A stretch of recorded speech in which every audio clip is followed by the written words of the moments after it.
So last week we tried to ID trees based mostly on what was up above us, trunk, the leaves on the trees, anything that was still there. It wasn't overly successful. What seemed to be most successful were actually the leaves on the ground.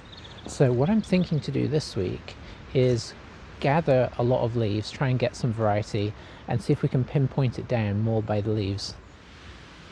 Yeah, so this didn't happen. As you can tell, it was a stormy day, and as soon as I got moving, I realised wet dead leaf collecting didn't sound as productive. With that in mind, I left, and I came back the next day in rather nicer conditions, and I changed tack to looking at the smaller plants that are around right now.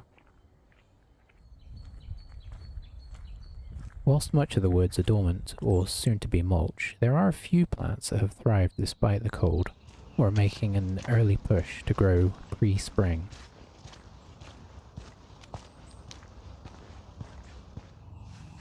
First on our list, and perhaps the most dominant undercover plant, in my woodland at least, is the not-so-humble bramble. These guys are the bane to my off-path walking, snagging my legs at every opportunity. I can't hate them despite all this. After all, they do provide some life in the otherwise brown woods, and this place will be full of blackberries in a few months too.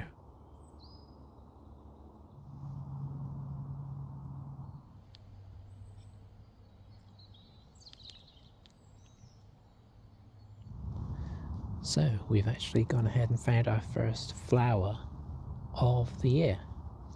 Now, I'm not saying there aren't any others in the woodland, but this is the first one I have found that's out, and unsurprisingly, it is the primrose. Wild primrose, I guess maybe we can call it. Apparently the name means first rose though, even though they're not roses, classic namings. We actually have a whole bunch of these along the edges of the path here. It's supposed to be a sign that you're in a pretty ancient woodland, which I can believe, even though I'm sure some of these trees have been planted in later.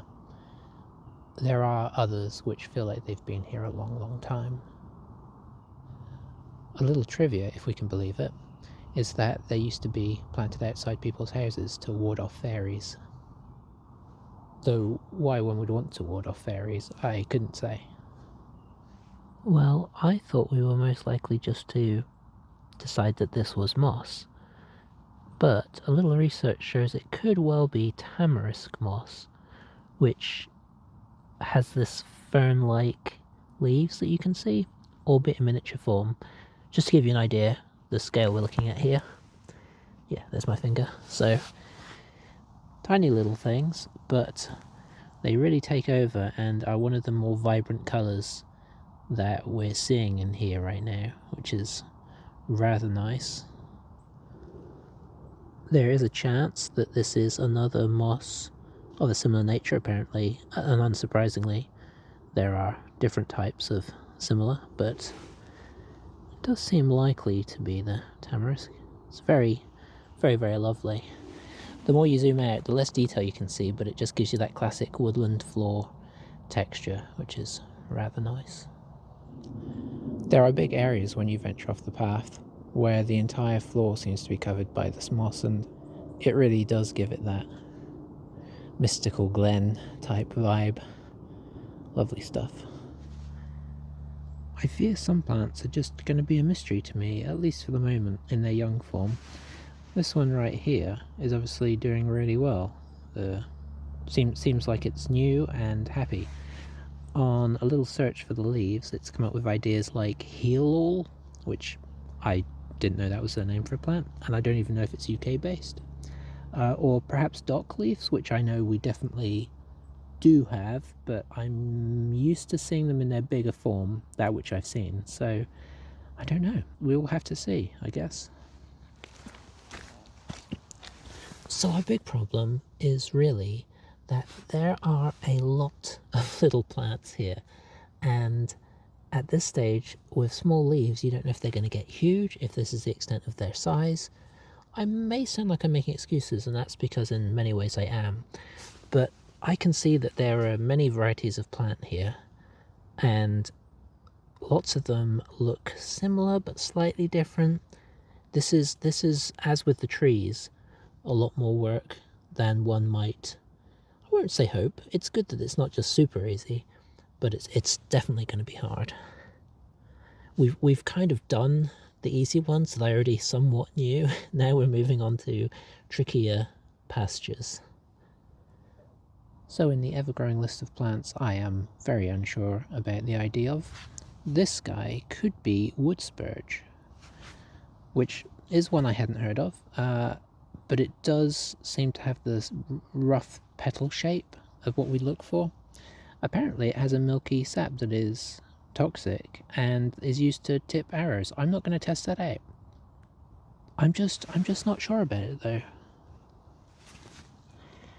So I have reason to believe that this little guy here, with these 3 leaflets, could be a barren strawberry.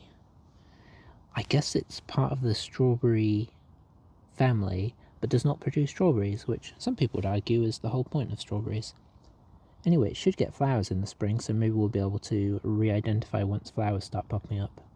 Much like trees and their leaves, I have a feeling that flowers and their flowers, I should say, these small plants and their flowers will make IDing a lot easier, but obviously not every plant is going to get a flower, so some of them we are just going to have to either guess or do more work to find out. Now here's one I had my suspicions about immediately. It does appear to be, unsurprisingly, a thistle, but whether it's a creeping thistle or a marsh thistle or some other type of thistle, that I can't tell you, but at least we can narrow it down a little bit. Spiky as anything, not much fun to weed these guys. Not that I would weed this one obviously, because it's in the middle of the woods, but you know, you get my point. Alright, there is a lot of this around in these woods, especially in damp spots, and research seems to indicate that it is probably sedge of some variety, which is an evergreen grass that likes the damp, which would very much match these woods and can often be found again in ancient woodlands, which, you know, I mean, that makes sense. You can see the remains here of the, whether you call them flowers or not, I don't know. But it has a lot of uses, apparently. It's a nice little spot of colour, and I've seen it especially in the spots next to damp areas. I mean, one could argue this is a damp area, but in fairness it has been raining a lot. But down in the little gullies and such where the water runs, you see more of this, so I'm pretty happy to say that, yeah, it probably is sedge, which I did not know. Very cool. This is my favourite mossy area in the woods. It's a little further back, between the 2 clearings. I think it's going to end up being named. It just has a very nice feel. It's quite hilly in there, it's maybe hard to tell. Maybe we're going to call it the moss carpet, or something to do with carpet, because it definitely feels like it's been carpeted in there. Just off the pathway that runs just alongside, but it's always one of my favourite places to walk by just because it feels so ancient and beautiful. We actually did a photo shoot in here as well, a dryad based one, picture, and I don't know, just felt somehow right with the dryad lying, sleeping in the moss. So, the ferns. Couldn't go without mentioning these guys, some of my favourite woodland plants. They're just so evocative and have quite a satisfying pattern to them, don't they?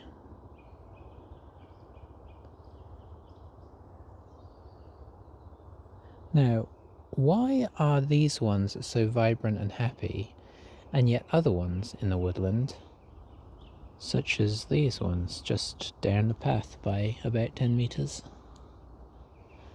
much less so? Browned and died. Do they have a certain age limit? Do some of them suffer more with the winter than others? I don't know the answer. Maybe I shall do some research post-recording.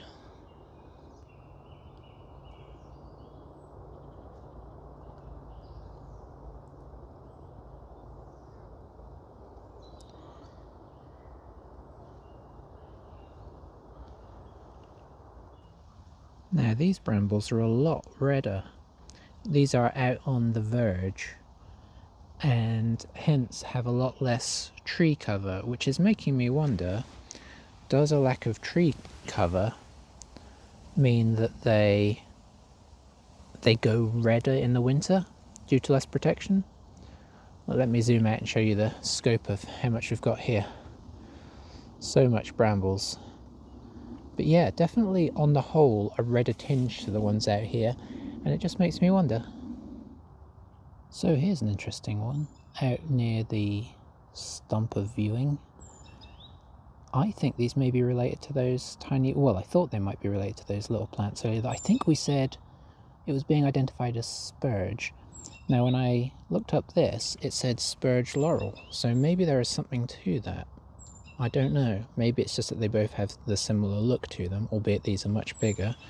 If I pull out, you can see they're actually on woody stalks. And apparently it's completely toxic to humans, whether that's true or not, whether this is actually spurge laurel or if it's something completely different, I don't know.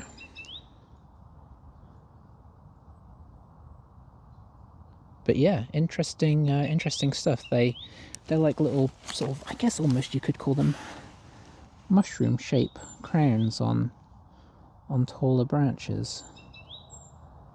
Might be one way you could look at it. There's a whole bunch of them over here. And as you can see, they're just near the fence here. If that's indeed what they are, well, good work us. So this apparently may be garlic mustard or hedge garlic. It has a few different names, as do many of these plants. I guess over the years they gain different names. There is a lot of this around, and it would explain, if this is like the wild garlic, that would certainly explain the smells you get in the woodland all the time. I know whenever you wander through the woods and there's that thing of, oh, wild garlic, maybe this is the stuff. Maybe it's different, I don't know.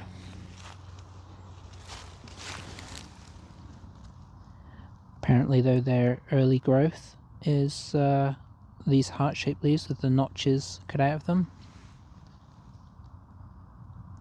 Now this is exciting. These are going to be some flowers of some kind.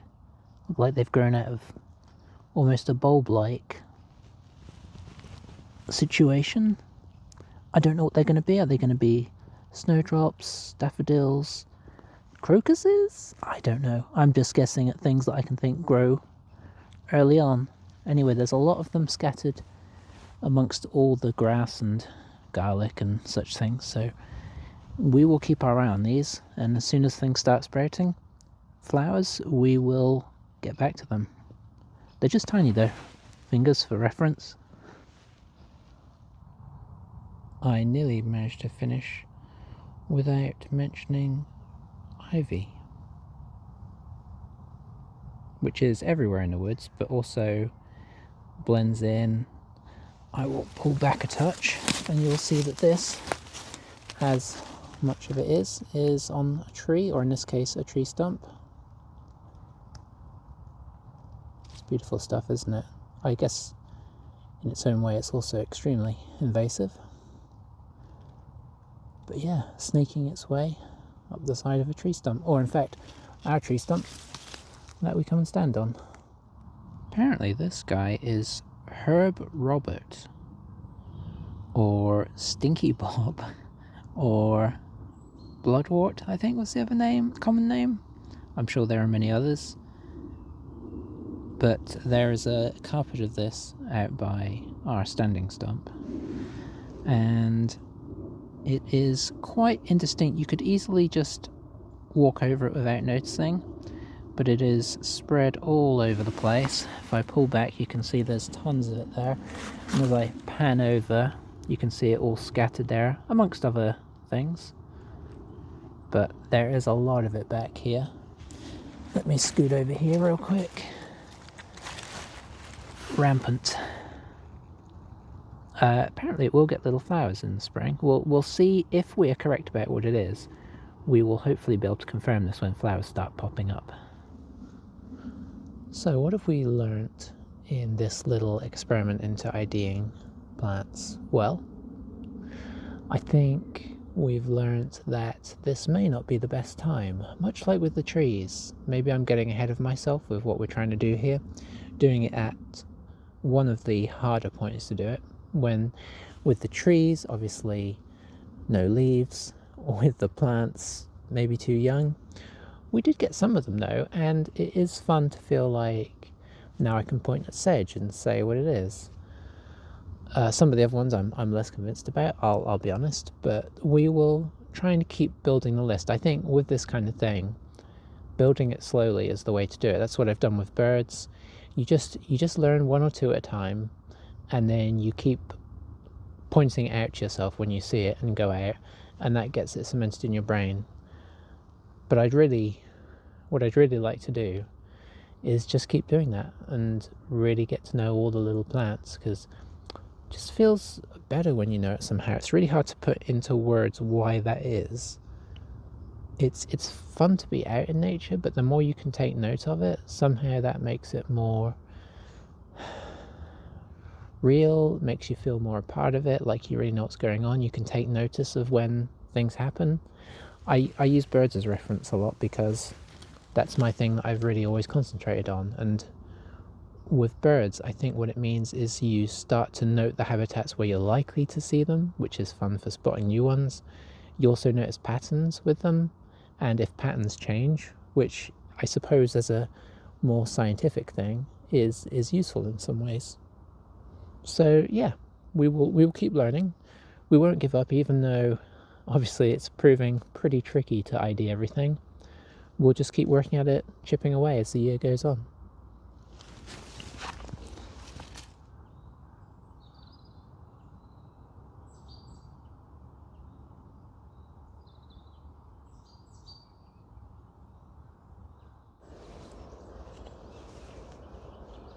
Good morning. It's the last day of the week. Just come out for a little wander, really. Enjoy the dawn chorus and the sunrise. It's ever so slightly misty today, and it's one of those pinkish, it's probably hard to see from this, but it's one of those slightly pinkish sunrises that I was talking about last week. Very chilly, it's got that frosty feel to it today. Just a lovely morning for a walk, really.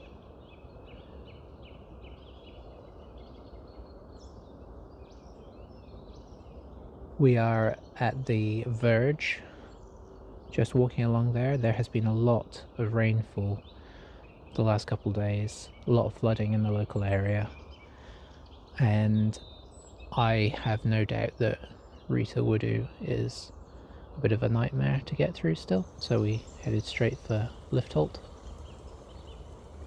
We'll work our way up to the stump of standing. I still don't have a definitive name for that yet, but let me see if I can get you a little bit closer of a view. Apologies for a moment. Let's zoom all the way in there. Maybe you'll get a bit more of the... It's more going yellowy now, I'll admit, but you can see a touch of that slight pinkiness in the clouds. And if I spin around, you might be able to see the slight mistiness just in the trees at the back there. Really, really nice.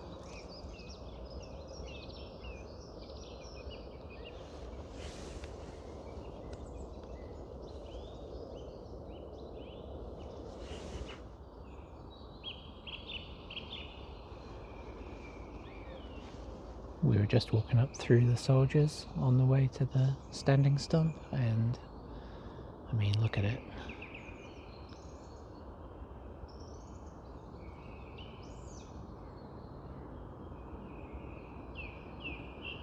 That early morning sun through the trees there's just something about it, especially with a bit of mist.